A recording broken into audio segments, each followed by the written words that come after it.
नमस्कार, आप देख रहे हैं जी पंजाब हरियाणा हिमाचल। मैं हूं संदीप सिंह। आज वीर गाथा में बात होगी उस बहादुर सपूत की जो जिंदगी की सबसे गहरी खाई से भी मुस्कुराते हुए बाहर निकला।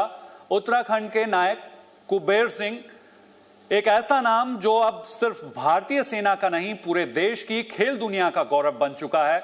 चीन बॉर्डर के पास एक ऑपरेशन में गाड़ी 200 फीट गहरी खाई में गिरी। जिंदगी थम सी गई, लेकिन जज्बा चलता रहा। सेना के पैराप्लेजिक रिहैबिलिटेशन सेंटर में साथी सैनिकों के हौसले से जो रोशनी मिली, उसने इन्हें नई राह दी। और अब व्हीलचेयर हो या फिर बास्केटबॉल कोर्ट, कुबेर सिंह का निशाना हमेशा सीधा जीत की ओर होता है। यह है वीर गाथा, जज्बे से जीत तक, एपिसोड नंबर 5।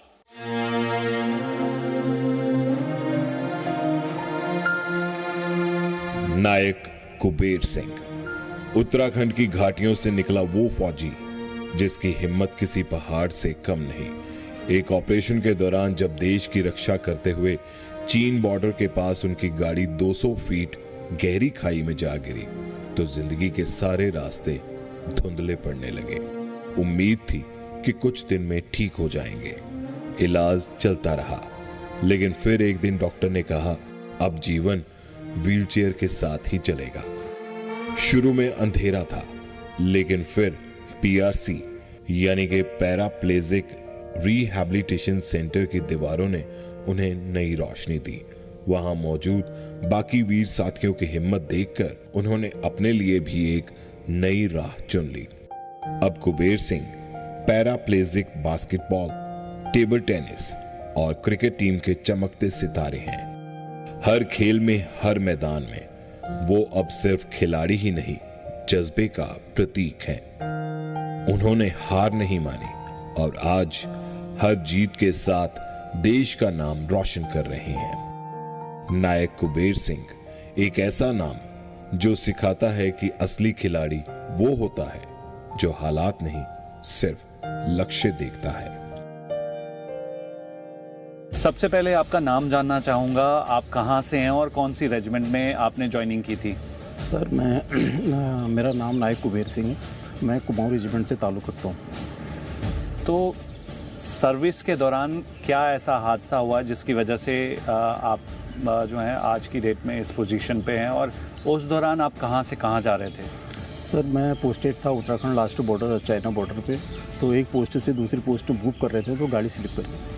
तो कितनी गहरी खाई में जो है गाड़ी गिरी? उस दौरान आपके साथ कौन कौन थे?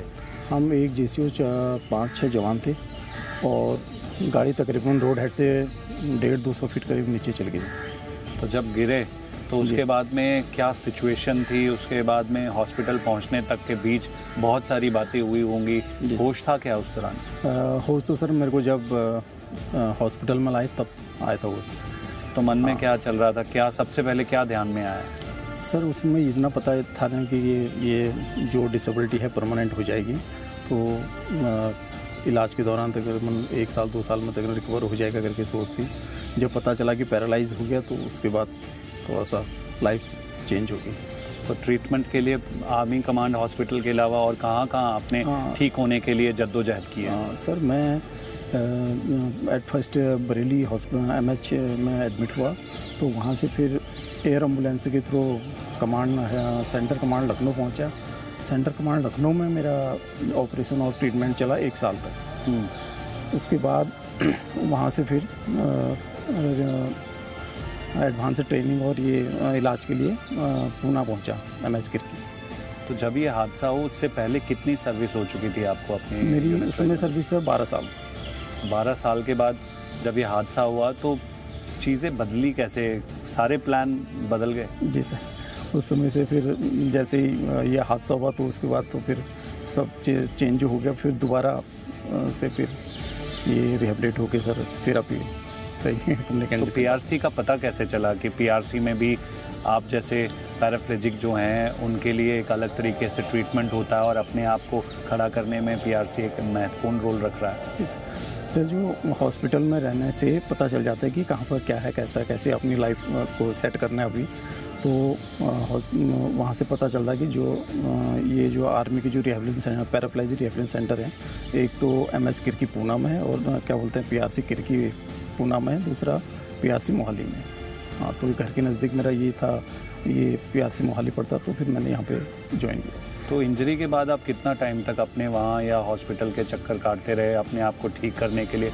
उस बीच बहुत सारी चीज़ें आपके लिए पहली बार हो रही थी, क्योंकि ये स्थिति सबसे ज़्यादा गंभीर है, पर आप एक सोल्जर हैं, आपने कैसे डील किया उसको? सर उस समय चोट लगने के बाद फिर दोबारा जब मन बन गया कि अभी ठीक होना नहीं है, तो इस कंडीशन में आप कैसे आप आगे बढ़ सकते हो, कैसे आप अपना लाइफ स्टाइल मेंटेनेंस रख सकते हो। तो उसके बाद सर मैं पूना में रहा 4 साल एमएच किरकी में।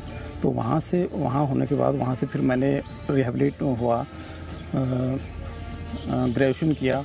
ग्रेजुएशन कंप्लीट करने के बाद फिर मैंने 2 साल का हार्डवेयर और सॉफ्टवेयर कंप्यूटर की ट्रेनिंग ली और उसके बाद फिर मैं यहाँ पे एडमिशन लिया। तो यहाँ आने के बाद में आपने जब ज्वाइन किया था उस टाइम क्या मनोस्थिति थी? क्योंकि परिवार पे भी प्रभाव पड़ता है, क्योंकि जब आप पे कोई ना कोई ऐसी जो है घटना होती है और उसके बाद स्थिति बदल जाती है, तो इम्पैक्ट आपके साथ साथ आपके परिवार को भी पड़ रहा था। तो ये चीज़ों को कैसे टैकल किया जब यहाँ ज्वाइन किया, तो फिर उसके बाद की जर्नी क्या रही? सर जब यहाँ पे मैंने ज्वाइन किया तो यहाँ पर बच्चों का और अपना जो और अब सीनियर लोगों को देख के कैसे हमें यहाँ पे अपना जीवन से सेट करना है, तो उस हिसाब से हम फिर रिहेबिलिट हुए सर। उसके बाद फिर यहाँ पर जो आया तो अपना जो जैसे फौज का अपना रूटीन है उसी टाइप का यहाँ पर अपना सुबह योगा और पीटी और गेम, तो उस हिसाब से फिर लाइफ चलते गई सर। तो परिवार में कौन कौन है? परिवार में सर मेरे 2 लड़के हैं, 1 लड़की है सर और मिसेस। तो घर पे कभी ऐसा महसूस होता था कि मेरा अब लोअर हिस्सा जो है शरीर का काम नहीं कर रहा है, साथ नहीं दे रहा है, तो मैं परिवार का पालन पोषण किस तरीके से आगे कैसे बढ़ेंगे? सर ये ख्यालात आते थे पहले, जैसे घर में जाओ छुट्टी के दौरान, या फिर जब पहले ये पता नहीं था कि पीआरसी मोहाली भी ये ऐसे मतलब रिहेबिलिट सेंटर है हमारे लिए, तो थोड़ा सा मन में ख्यालात आते थे। तो यहाँ पर आए तो अभी फील नहीं होता कि हम व्हील चेयर पे हैं, कोई भी काम करने में कोई हमारे लिए कोई ऑब्स्टिकल नहीं है सर। जैसे आपके बाकी साथियों के साथ मेरी बातचीत हुई, उनका कहना है कि एक समय ऐसा आया कि सुसाइड करने का भी मन करने लगा, एक समय ऐसा आया कि जो लोग उनसे अच्छे तरीके से बातचीत करते थे वो थोड़ा अलग नज़रिए से आपको देखने लगे, सोसाइटी आपको एक अलग नज़रिए से देखती है जब आप व्हील चेयर पे होते हैं। तो ऐसा कुछ इंसिडेंट आपके साथ हुआ क्या? सर थोड़ा इफेक्ट तो पड़ता ही है, कि आप जब सेव वन हो उसमें तुम काम कर रहे हो तो लोगों के काम पड़ते हैं तो हेल्प मान लेते हैं, तो अभी वो सोचते हैं कि इसकी हेल्प करने, तो थोड़ा बहुत फ़र्क पड़ा इसका।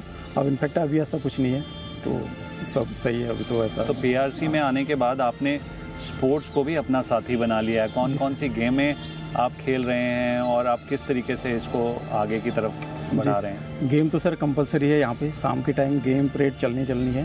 तो फर्स्टली हम पहले व्हीलचेयर बास्केटबॉल प्रैक्टिस करते हैं डेली। उसके बाद 2015 से हम कंटिन्यू व्हीलचेयर बास्केटबॉल खेल रहे हैं, जिसमें अपना फर्स्ट और सेकंड पोजीशन आती है। और लास्ट टाइम ग्वालियर में इसका फाइनल हुआ था, तो हम इसमें वर्ल्ड में क्या बोला नेशनल चैम्पियनशिप। तो फिटनेस के लिए तो बहुत मेहनत पड़ती होगी। जी सर। तो आप तो मैंने सुना है कि इंडिया के टॉप बॉलर्स में आप वो क्रिकेट भी खेलते हो, तो क्या कुछ कहानी है, कैसे क्रिकेट की शुरुआत हुई? जब पहला मैच इंडिया के लिए खेलने के लिए गए तो क्या एक्सपीरियंस रहा आपका? हाँ सर जब मैं सेव वन था तो अपने घर गांव में काफ़ी क्रिकेट खेला करता था, तो वही जुनून था, तो व्हीलचेयर में भी फिर वही क्या बोलते हैं बॉलिंग और बैटिंग का प्रदर्शन करता रहा सर। तो बाकी और कहाँ से आपके टीम के सदस्य थे जो आपको जब ग्राउंड में जाते हैं तो क्या कुछ रोचक बात हुई होगी कभी? तो हाँ सर, बातें तो काफ़ी होती रहती है कि इसमें सर हम जब नेशनल चैम्पियनशिप होती है इनकी ग्वालियर में ऑर्गेनाइज हुई ज़्यादातर, वहाँ पे हमने कम से कम 18 टीमें पार्टिसिपेट करती सर। तो हम पंजाब से पार्टिसिपेट करते हैं, और तो और लड़के भी हैं जो सिविल लड़के जो हमारे साथ पार्टिसिपेट करते हैं। तो क्या बेस्ट रहा आपका? सर मैं एक्चुअली बॉलर हूं, तो मैं क्या बोलते हैं बॉलिंग में बेस्ट रहा सर। बेस्ट रहा है। कितने विकेट्स लिए आपने? सर मैंने एक ओवर में 3 विकेट लिए थे जब इंडिया ए और इंडिया बी का मैच हुआ था लास्ट टाइम सूरत में। तो आपके परिवार से भी मैंने सुना कि आपका बेटा जो है वो नेशनल लेवल पे मेडल जीत चुका है, क्या जानकारी है? सर मेरा लड़का एक्चुअली सर थोड़ा सा स्पेशल है, तो वो जैसे मैं टेबल टेनिस की प्रैक्टिस करता था वो मेरे को बॉल पकड़ाता था, तो देख देख के तो वो भी अभी जब लास्ट टाइम पिछले महीने तो नेशनल टेबल टेनिस चैम्पियनशिप हुई थी, तो उसमें सिल्वर मेडल लाए सर। तो अभी कुछ दिनों पहले इंडिया पाकिस्तान के बीच युद्ध के हालात दोबारा से हो गए थे, ऑपरेशन सिंदूर आपने खबरों में देखा होगा। जी सर, जी तो सर। उस दौरान आपको क्या मन में चल रहा था?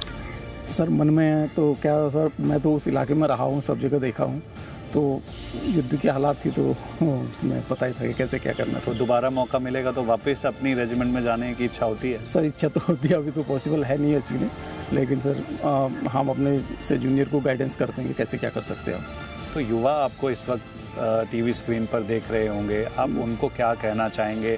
क्योंकि जिस तरीके से आपके इस पीआरसी में एक नारा है, हम होंगे कामयाब, तो आप उनसे क्या कहना चाहेंगे? सर उनको यही सोचते हैं कि क्या बोलते हैं, पॉजिटिव अपना थिंकिंग रखो और देश के साथ चलो। तो फौजी होने पर गर्व होता है? Yes sir. चलिए, आपसे बातचीत करके बहुत बहुत अच्छा लगा सर। जय हिंद। Thank you sir.